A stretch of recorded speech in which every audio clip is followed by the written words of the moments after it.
I tried to do the research. And what was the research? I was interested to know how psychosocial aspects and characteristics such as empathy, theory of mind, the tolerance of differences, compassion, suggestibility, these sort of things correlate with our social tendency. In more specific terms, how they relate to our adherence to authoritarianism or democratic values.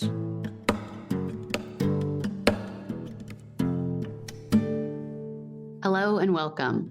I'm Abbie. This is Stories Lived, Stories Told, and today I invite you to join me in conversation with Hossein Kaviani as we take a communication perspective on psychology and democracy.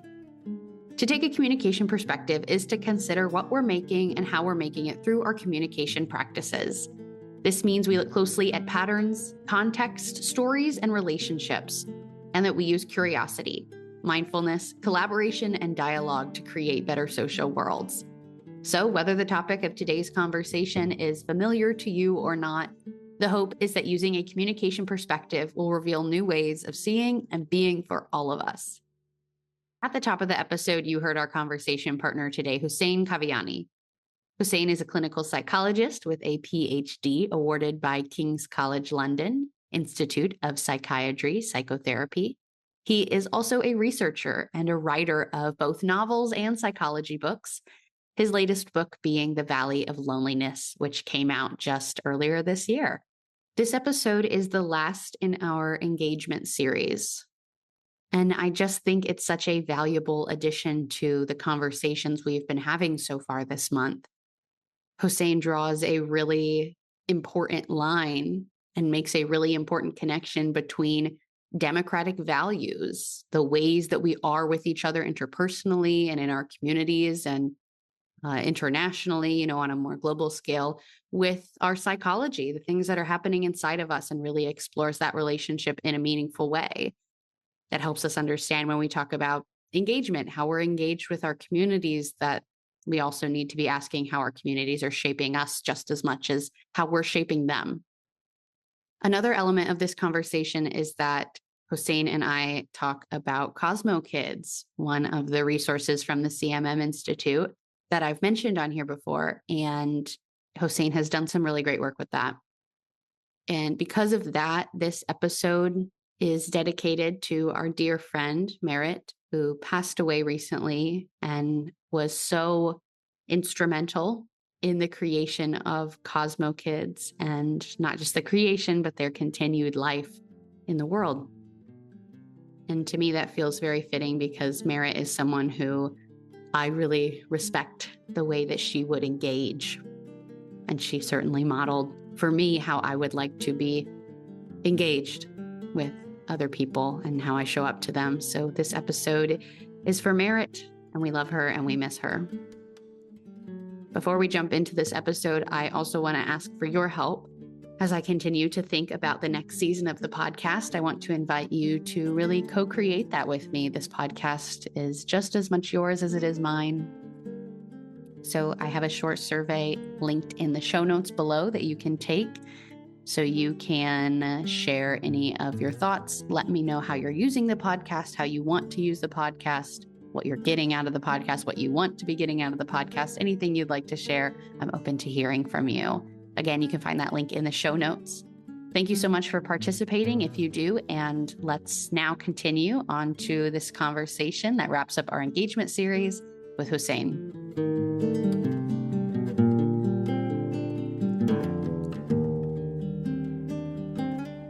Hello, Hossein. Thank you so much for joining me for this podcast.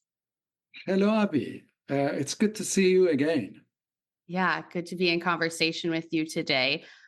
I would love to ask you to kick us off by introducing yourself, and you're welcome to do that in whatever way feels right for you. I just want to pose the question to you of what is important for you for us to know.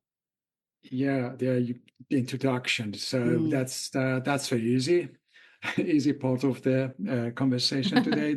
I am Hossein Kaviani, and I'm a writer, and also I'm a psychologist, clinical psychologist. And I've been working over the past 30 years in different areas. So I've been teaching at university. As a writer, I've got some psychology things, books or articles, and also I have this teaching in university in my background. I've been teaching clinical psychology, cultural psychology, cross-cultural studies, things like that.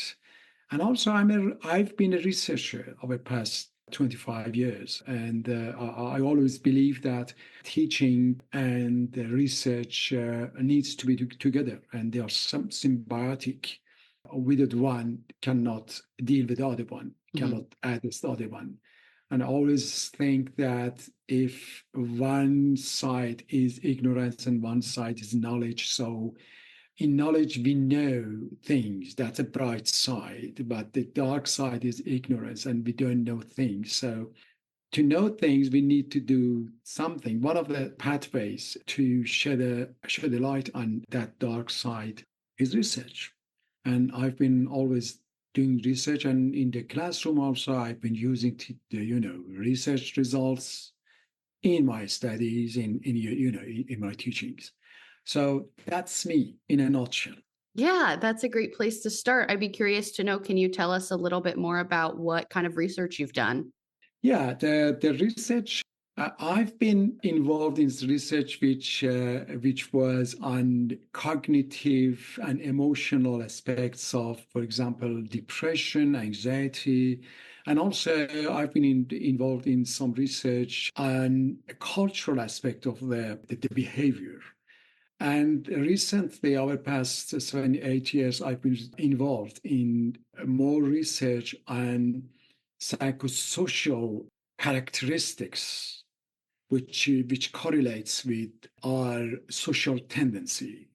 So that was over the past 7, 8 years.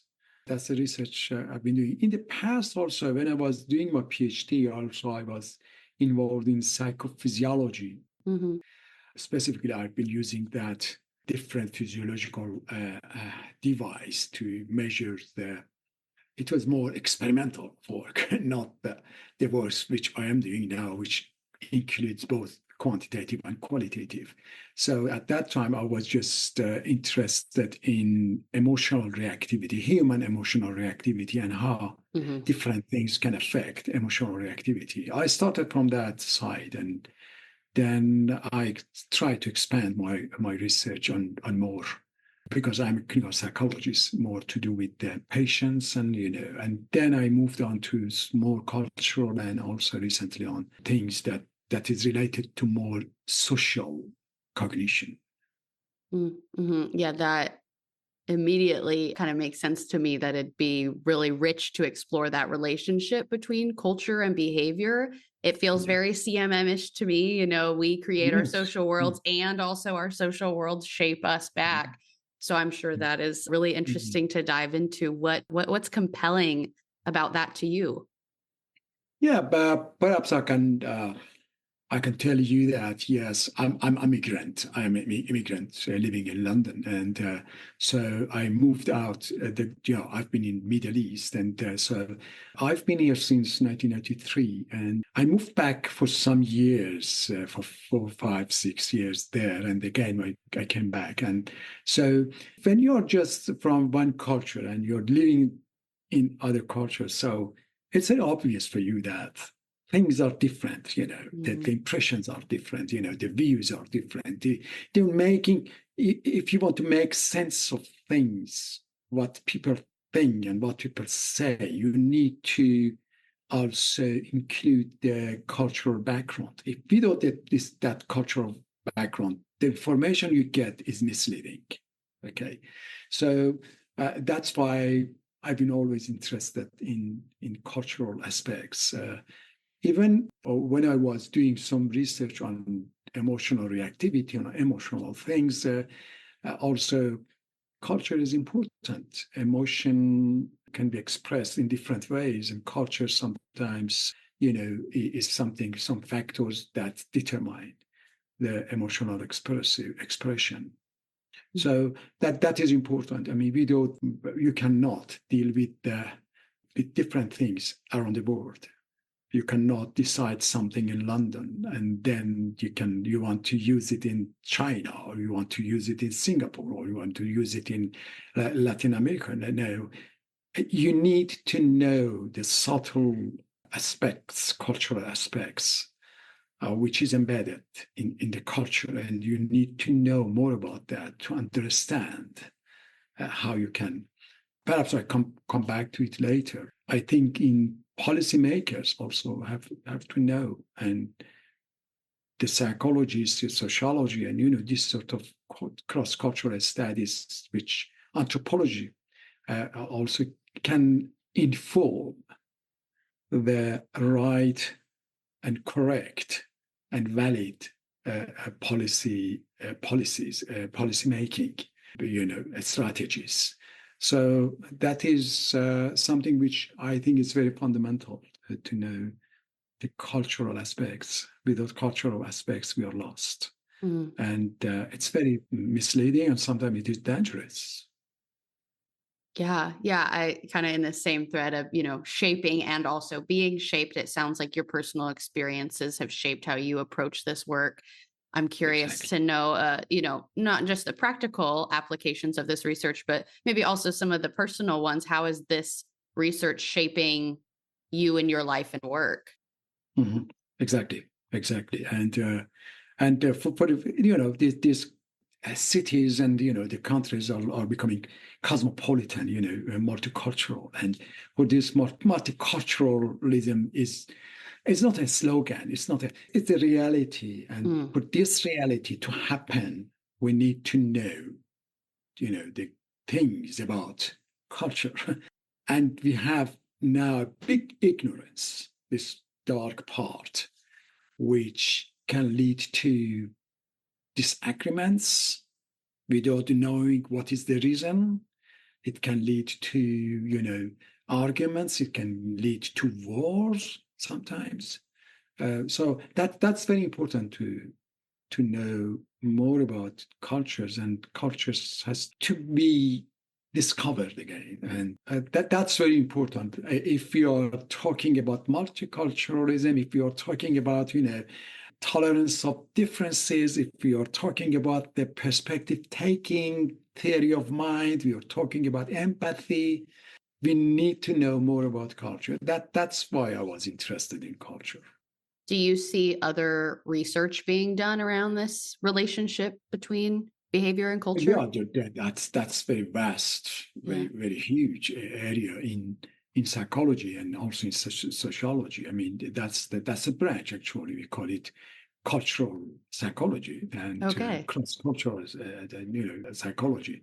This is not only what I'm doing. It's been the concern and the questions of many scientists in this area. And there are many people, numerous number of researchers who are interested in that area, and still they are doing the job.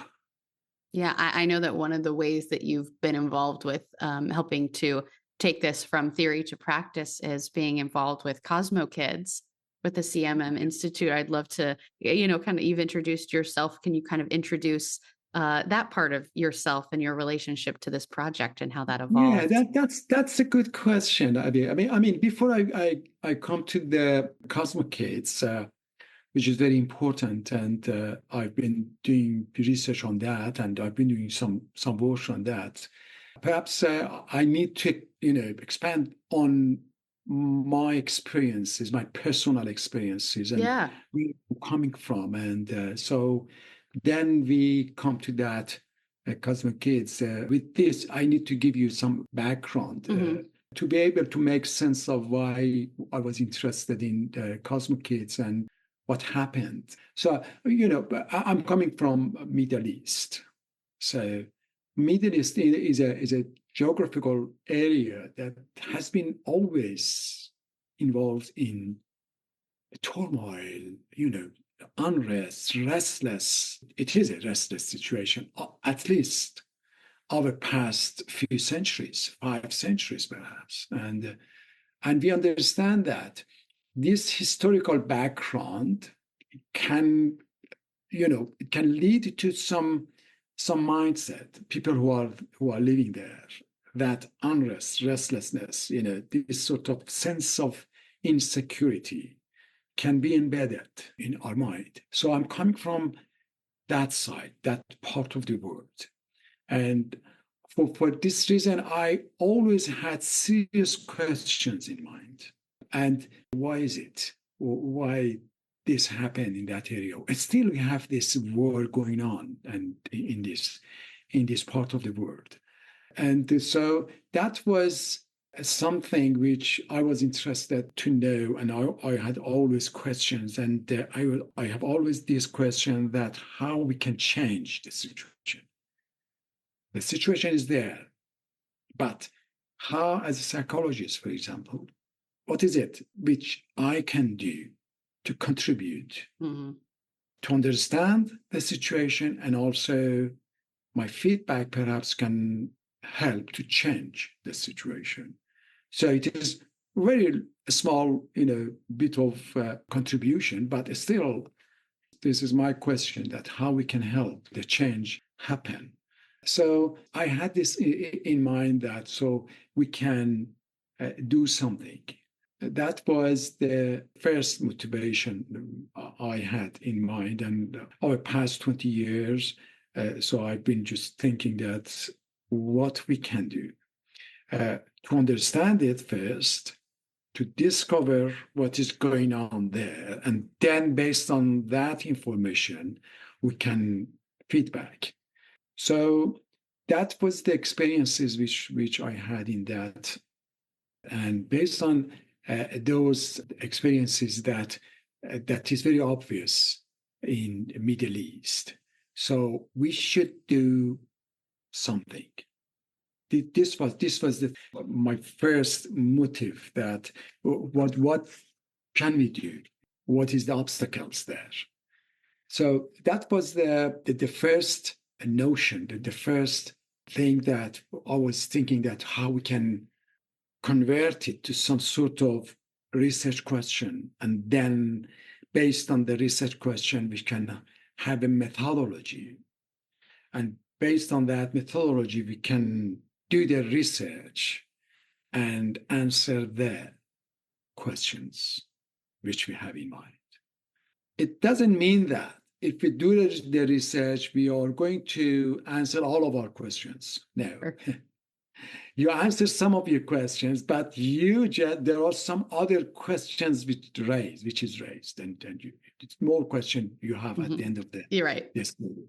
But anyway, you need to start. So I've been thinking that, okay, we have, on one side we have culture, on the other side we have mind. So there is a mutual and reciprocal relationship between culture and mind. Culture is sort of projected itself into mind, and the mind reflects something on culture. So whatever we have in this culture, you can see sort of similar things in the mindset of people. Mm-hmm. So that's the relationship between individual and the societies. Okay, we can say that culture is the society's mind, if you like. Yeah, right. But we can say that anyway to understand what I'm trying to say, the point I'm trying to make. So that was interesting to see that what is the relationship, and it is in line with that notion that concept is socially constructed. That's important to know what we have in their people's minds and what we have in culture. And so that is, they are just regenerating each other, culture and mind. So you need to know both of them to be able to do something to change it. Otherwise, they just regenerate each other over time, over centuries. Mm-hmm. So that was important for me, that we can do something. And based on that, we thought that, okay, that is a sense of social responsibility, which we need to think about it, that can lead to change. Without that, change doesn't happen. I come back to sense of responsibility later, perhaps to explain more, to clarify what I'm trying to say. So that was what I was thinking. I was thinking that, okay, if change is going to happen, it should happen in individual level and social level, both of them. Based on that, I tried to design over past 7-8 years, or perhaps more than that. It was 2014. It's now 10 years. So I tried to design some research and get funded.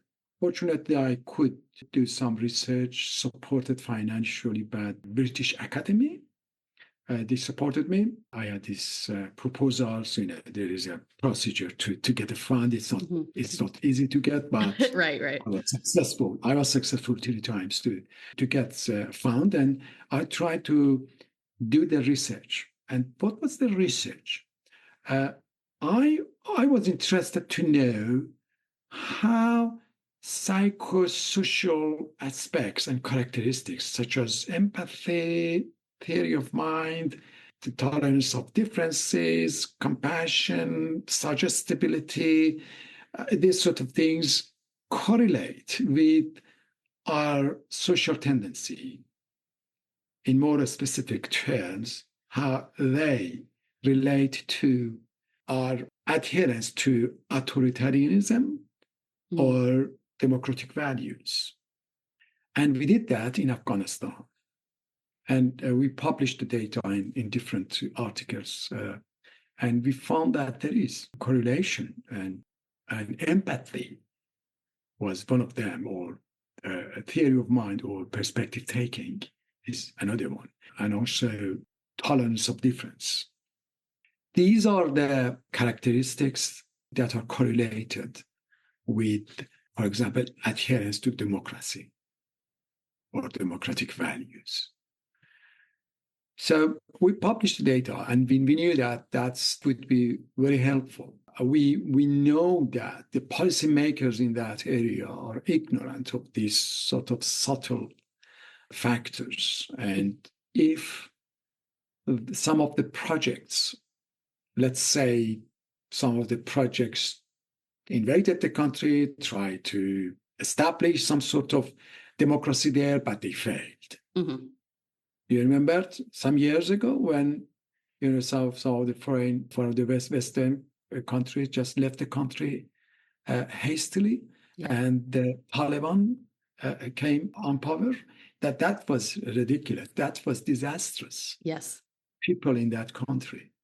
So that's a failure.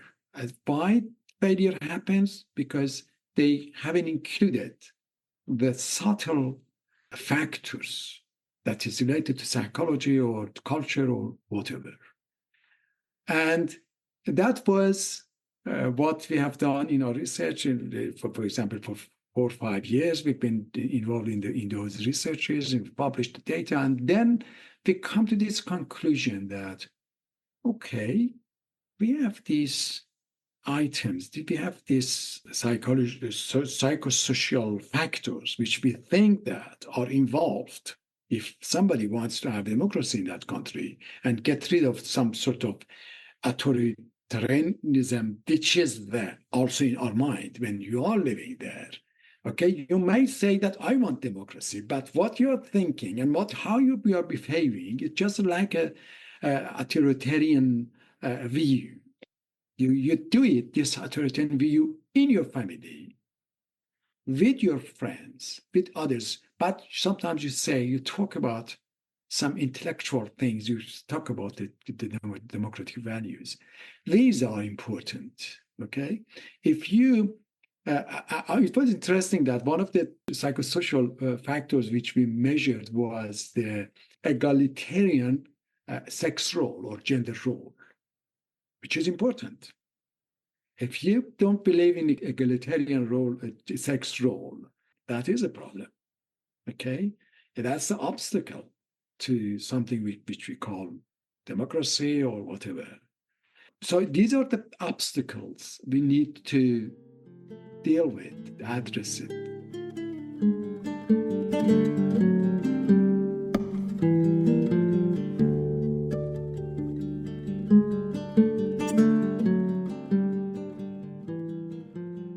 So we have these, how we can do something for change. And I just searched for what other people have done, and I've been thinking that perhaps we can have some training packages used in children, adolescents, and we come across CosmoKidz.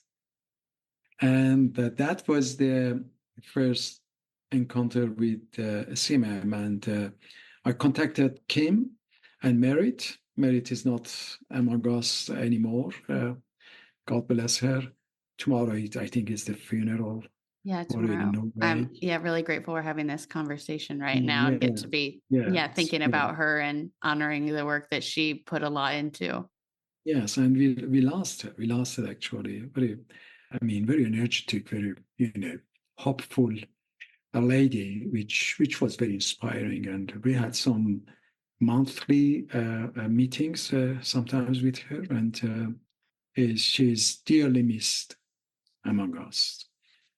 So I contacted Merit, came, and we had the CosmoKidz package, and we translated. We got the permission from Kim and Merit. We translated to the languages which is spoken in Afghanistan. Farsi or Dari is one of them, and the other one is Pashto. So these are two different tribes or two sections in that country, and so we needed to have in both. So we had the translation and we had the new illustrations for them because, there are pictures and we need to have it culturally adapted for that purpose in that country. And we have done that. And then we had a pilot study to see if these forms and this package is acceptable and feasible to be used in that culture. And the part of the study was successful. The data shows that it was successful and we could use it. And we were just in the process of getting some fund to use it nationally in Afghanistan, which that thing happened. And so Western countries decided to come out, and the country left in the hands of Taliban. And so our project stopped. So that was the story I was involved, the story which can be part of the CMM as well. And I'm really privileged to have this connection with the people in CMM, and it was very helpful for me so far. Mm-hmm. That was the story. That's the story. CosmoKidz, and yeah. Yeah, well, I share that same sentiment. I feel very grateful to be connected to the CMM Institute as well. It's just a really wonderful community, and it makes sense. I appreciate where you started with this story, going kind of all the way back and adding that context that I think is really important. And it helps me understand how you're using psychology truly as a perspective that resonates with me, because that's my approach to communication. And I'm sure there's a huge overlap, between what a kind of quote unquote communication perspective and a psychology perspective would look like or say. And that's why I really enjoy this podcast. And I feel like the kinds of conversations I could have on here are truly endless, because I really believe that you can, show up to any conversation about any topic using a communication perspective, and it's going to reveal something to you. It'll be a new way to approach the conversation, ask the kind of research questions that you've, just talked about. And it's going to show you something new, and it's going to help you understand something and then act into a situation in a new way. And that just feels like endless possibilities to me. Yes. Yeah. So I hear that from you as well. Yeah. I'm very happy that you see the importance of the idea. Mm-hmm, mm-hmm. Well, also, I think the other thing that really sticks out to me in the story that you just told is this emphasis on, you talk about kind of the responsibility to act into our social worlds. And I appreciate that language of the responsibility. And for me, kind of before that responsibility is the belief, I think, that you can Yes. act into your Yes. social world and make change. In the language of Yeah. CMM, talk about being an active, curious participant. And so Yeah. for me, that's something I don't take for granted. That, I think there's a lot of people, a lot of the kind of systems we live under would have us believe that the things that we do don't really matter and that we Ah, as individuals are not capable of making change. So I think that's a huge mental shift in our psychology yes. to believe and to see ourselves as participants. Mm. And from there to, take on and adopt this responsibility to have this kind of moral imperative to act into Yes. our social worlds in a way that would change them for Yeah. the better. That's right. And that is very necessary for change, social change. If we talk about the better social world, which we say Mm-hmm. in CMM. So I think that sense of social responsibility is very important. But before sense of responsibility, what I understand, empathy is the core Mm-hmm. concept. Without empathy, you cannot go anywhere. You Yeah. cannot reach what you want to. For change, you need first we need empathy, and empathy is the core thing. And but empathy is necessary, but is not enough. Mm-hmm. I think if we are talking about change, we need to include other factors. Yeah. That one of them, which is very basic, is the awareness. Ask ourselves if we are aware of the situation, we are aware of what we are going to change.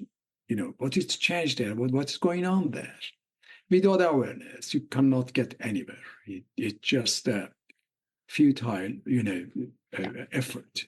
For fruitful effort, you need awareness. Yes. But still, awareness is not enough. Mm-hmm. There are other factors which we need, and the main factor is sense of responsibility, social responsibility. Mm-hmm. Yeah, I love this kind of like unpacking. We need this, but to have this, we need this. And the thing that Yes. I would add to, empathy, you need imagination. And that is such, CMM-ish language to me. And that's where, stories come in and meaning making, because Yes. stories are how we're making sense of the world. And the more stories we hear, the more we interact with others who have different perspectives, different cultures, different experiences than us.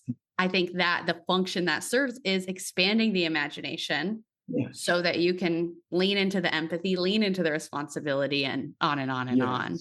Yes. And it says social responsibility is something which is very important. And then if we are talking about change, so we have these, multifactorial things there. The empathy, we have awareness, still we have social, still there is something missing. Mm-hmm. And I think this social responsibility is an impetus, okay? Is a vehicle, is something that is a catalyst for a planned action. Mm-hmm.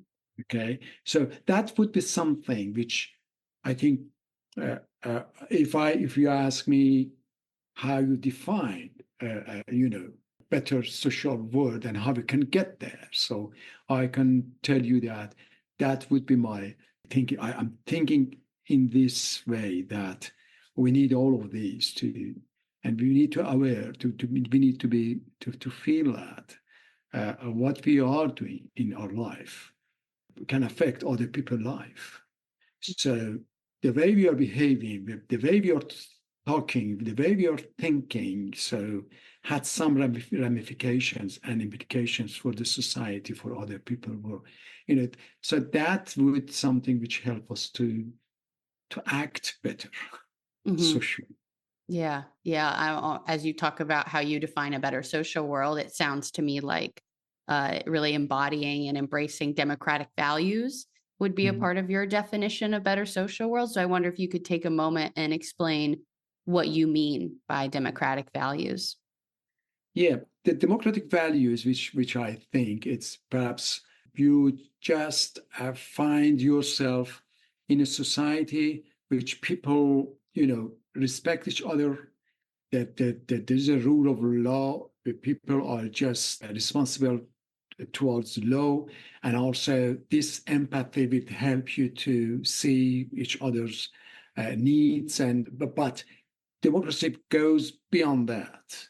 Would be something that help us to organize a society, which in that society different organizations are acting, but they also should act in terms of democratic values, in terms of the equality, in terms of the respect, in terms of the need to help people to develop. And also, in my mind, democracy goes beyond that. I mean, we cannot say we are democratic inside our society, but internationally, it doesn't matter. We don't need democracy. We are just thinking about our interests, our own interests. So if we needed to have a better social life, so democracy is something inside the society, it should be also outside the society. I mean, that internationally, between countries, between societies. And so there is still a long way to go to get there. We are, I think, at the beginning of the story of democracy. Mm-hmm. I think there's a long way to go to get there as a society. Mm-hmm. Yeah. Mm-hmm. Could you talk about that in this larger story you've just told? Can you talk about this jump between the research you're doing and seeing this need, this, responsibility, and going, okay, it's kids that we need to have these conversations with? Yeah. I think everybody in the society needs that training. Mm-hmm. Kids are, you just put your finger on a very important point. I believe that educational systems are a bit ignorant in terms of this sort of, requirements. We talk about empathy, but we don't see the empathy in our curriculum. Mm-hmm. Yeah, I think you and I both are in fields that feel very much under-taught in schools. Yeah. Yes. Still, we don't know how we enhance students in a school, before a school, preschool students, this sort of empathy, tolerance of difference, this sort of seeing the egalitarian sex role or other things, respect for law and regulations, that's something which is missing, which is lacking in our educational system. Mm-hmm. Some people say that perhaps no, we don't need that in the educational system. Perhaps family is important and family needs to. But families are parents. They were not in that way educated, trained. Mm-hmm, mm-hmm. Okay? But this kind of empathy and the implications which it has, we need a system. We need an educational system to include that in their curriculum, in syllabus, in whatever they have. So at the moment, I don't see that in educational systems, unless you tell me that there are some states they are thinking about that or that, but I'm not aware of that. So that would be something which we need to work on. Working with educational systems, trying to raise their awareness about these sort of very subtle factors which are lacking in our educational systems, in our teachings.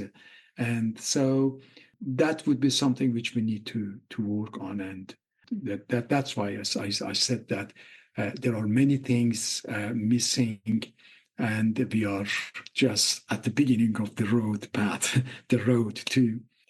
to the democracy and to the peaceful society and the society that, which is a bit romantic, but it is achievable. If we go that way, and gradually we will. When we get there, we don't know.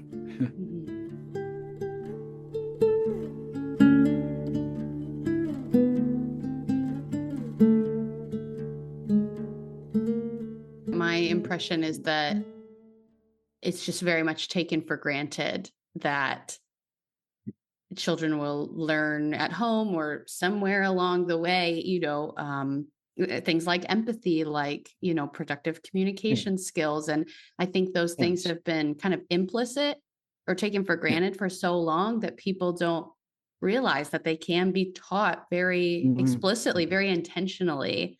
And so there's maybe a little bit of resistance from that end of people not having the imagination to be able to think about what it would look like to really intentionally teach something like empathy in a classroom. That's right. And that is more serious and more necessary perhaps in countries like Afghanistan or some other countries, which for example, Afghanistan has been involved in wars and killings and bloodsheds and this sort of invasions and different things for perhaps about 50 years. So the traumatic events changed their life, changed their mind. I mean, and it's not only Afghanistan. There are many countries who had this trauma in their life. It's embedded in their mind, in their life, so in their feelings. So that is more important, much more important, to have these sort of educations in those societies, and we need to think about it. And still, we are not hope. I mean, we are still. I'm still hoping that one day we can continue our job in what we were doing in Afghanistan. We are going to resume that, and I'm hopeful about that. Without hope, you cannot, survive. So still, I'm thinking that I'm hoping that would be something which we can do in the future. But so I'm just talking about these. Perhaps some of the people are just listening to us, so they may think that they want to do similar things somewhere else, and it's important to do that. So if we can do it, we need to do it. Yeah, absolutely. And I want to transition us into talking about more of your work, to say that, as you are waiting and hoping that this work will resume, you're certainly not, sitting around. One of the recent things to emerge out of your work and your research is your most recent book. Would you talk about that? Oh yeah, my recent book. That's thank you for reminding me this. The book I published recently is a novel, including 4 interconnected stories, and so that book is somehow related to social responsibility, as we discussed now, and somehow related to their destiny. And what are the factors in the destiny, life, death equation, destiny equation? So, if you just look at the philosophical approaches or in psychological approaches, you may find approaches who are deterministic and approaches who are not.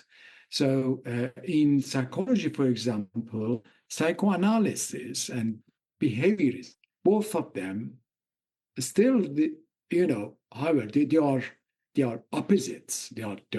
There's a big disagreement theoretically between these 2 approaches.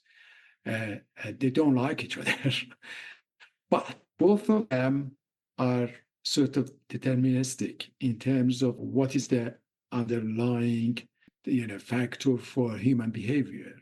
In psychoanalysis, the psychoanalysts say that people behavior and what people are doing are determined by the unconscious drives, things like that. So they think that we have, there is little we can do And this is not our destiny. Our behavior is not in our control.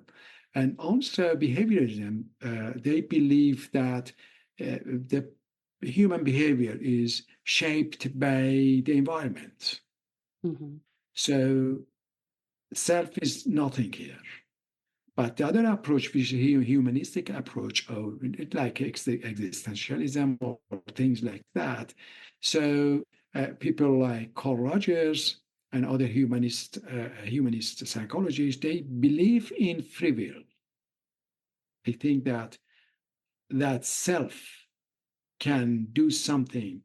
This is the self that determine and shape their behavior, their destiny. These are two extremes, okay? And in this book, I'm trying to bring in the interplay of four factors. The first is self. We decide, we behave consciously, okay? We make some decisions, we come to some conclusions, okay? So that would be our role in our destiny, in life and death. The other thing, which is not in our control, is the culture. We talk about culture, okay?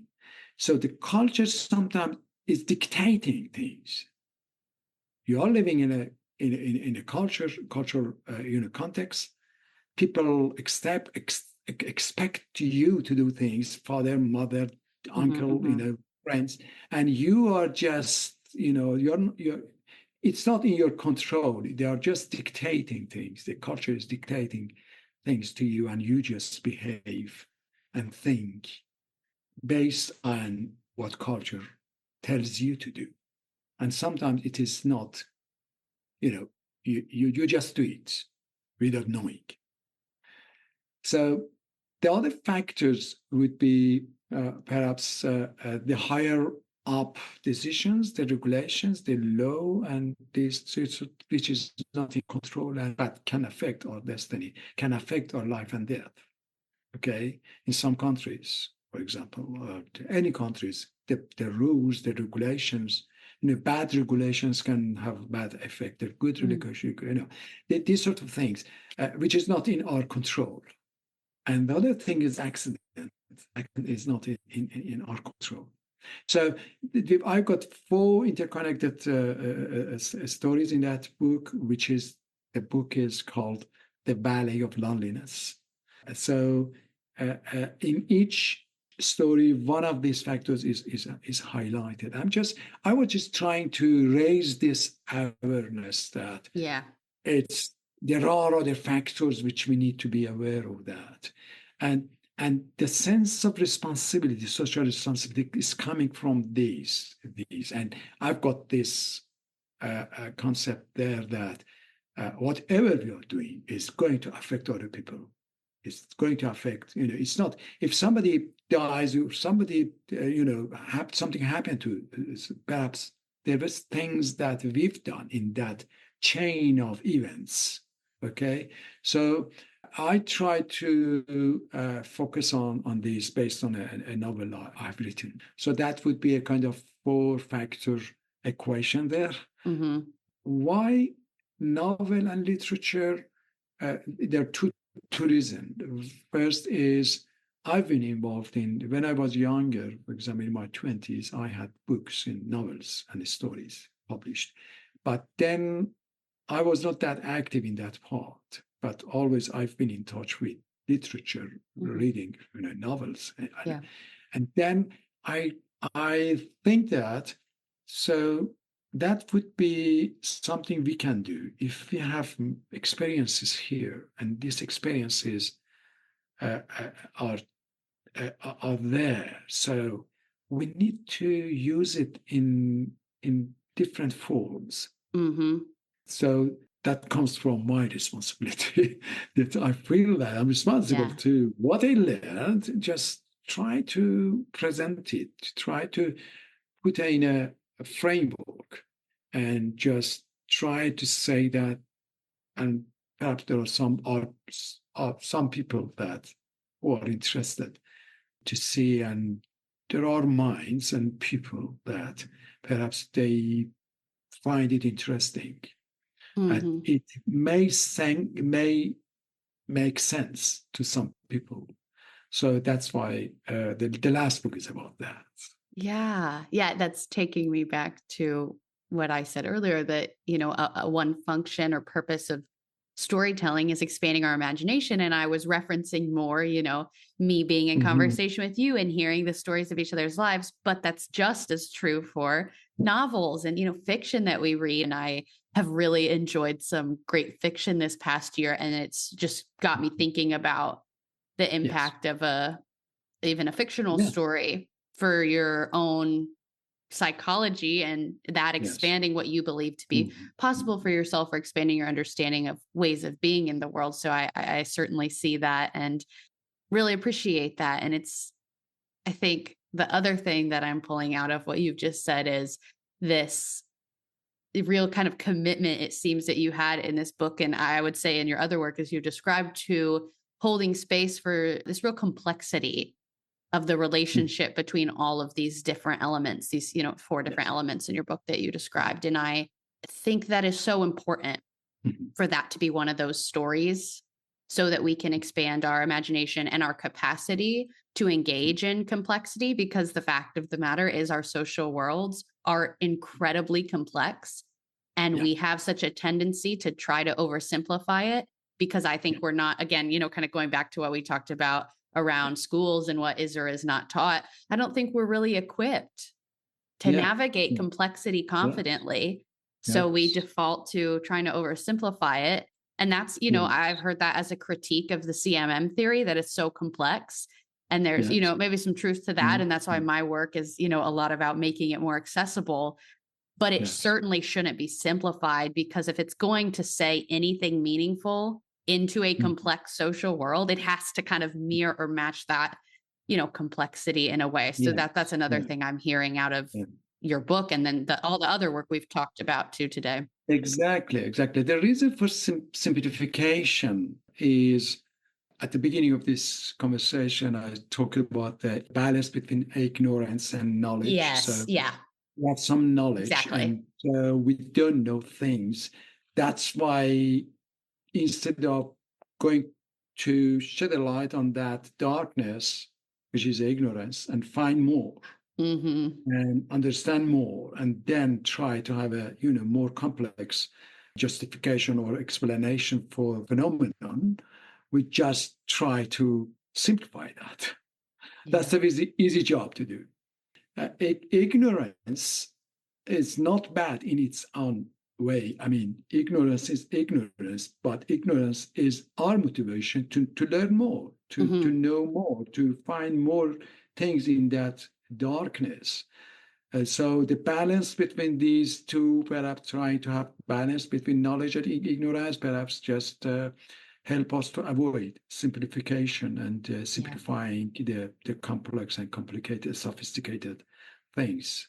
Yeah. Mm-hmm. Mm-hmm. Yeah. And that is, you're taking us full circle, and I appreciate that. And everything you've shared about your writing experience is drawing out some more themes to going back to the conversation we just had about CosmoKidz and why you would Mm. feel a need to engage with young people as they're Yes. developing, to try to integrate some of some of these tools that would help them navigate complexity from the start, so they don't, Yeah. become adults like us Yes. who are trying to figure it out much Yes. later, Yeah. and, Yeah. have to like do some rewiring instead of starting with that good wiring.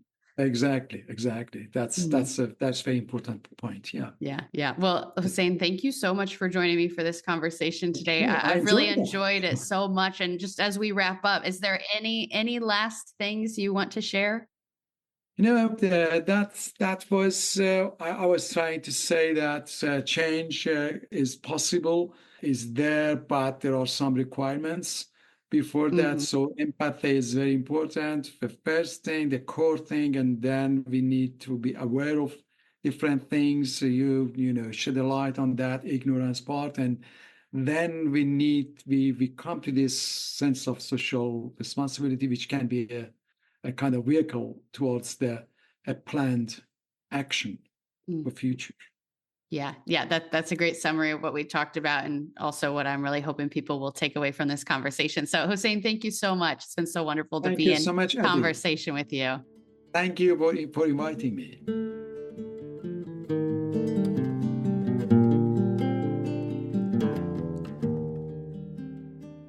Okay, that is all for our conversation with Hossein. At the end of each episode, I like to offer questions to reflect on, which act as an extern so the conversation doesn't stop just because the episode does. Today, I'm going to prompt you to reflect on that relationship that Hossein talked about between culture and behavior. If you're bringing that into your awareness, what are you learning from that? So reflect on how your culture is influencing your behavior, and also how your behavior is influencing your culture, and try to bring some of those things into your awareness. So that's kind of broadly the place I would have you start in your reflecting. And then the real question I want to ask from there, once you've kind of stepped into awareness, is how can you be embodying democratic values? So both personally and socially on larger scales, what does that look like for you to embody and embrace? You can reach out to me to share your reflections as well as any of your own questions or ideas. And there's a couple different ways you can do that: through email, the website, by commenting on Instagram or YouTube, or by commenting on the CMM Institute Substack under this episode. Links to all those places are in the show notes to make it easy for you. The reason that I invite you to share your reflections is to stay in dialogue with me, such an important value of CMM. Other great ways to keep dialogue going are to follow the show wherever you listen, leave a rating and review, share this episode with someone you want to invite into the conversation, and take that survey that I mentioned earlier. I am supported by the CMM Institute for Personal and Social Evolution. This podcast is just one of many initiatives of theirs that is all a part of empowering us in our communication so that we can create better social worlds. One of our initiatives that I'm also involved in is, like we talked about CosmoKidz today, we're taking our next turn in that series, which is Cosmo Parenting. That's a podcast that's going to start coming out January 2025. The trailer is out now. You can subscribe to the Cosmo Parenting Substack. So if you are parenting, definitely check that out. I think those will be really valuable resources. Or if you know someone who's parenting, send that along to them. They can go ahead and listen to the trailer and subscribe. And we'd be really, really grateful to have you be involved in that journey with us. Links to everything CMM Institute are in the show notes, including Cosmo Parenting and the Cosmo Activities website, if you're interested in learning more about what Hossein and I have talked about today. The translations that he worked on are all available for free on that Cosmo Activities website. Again, just in the show notes. Thank you for showing up. Thank you for being curious, and thank you for being a part of this story. I'm Abbie, and this has been Stories Lived, Stories Told.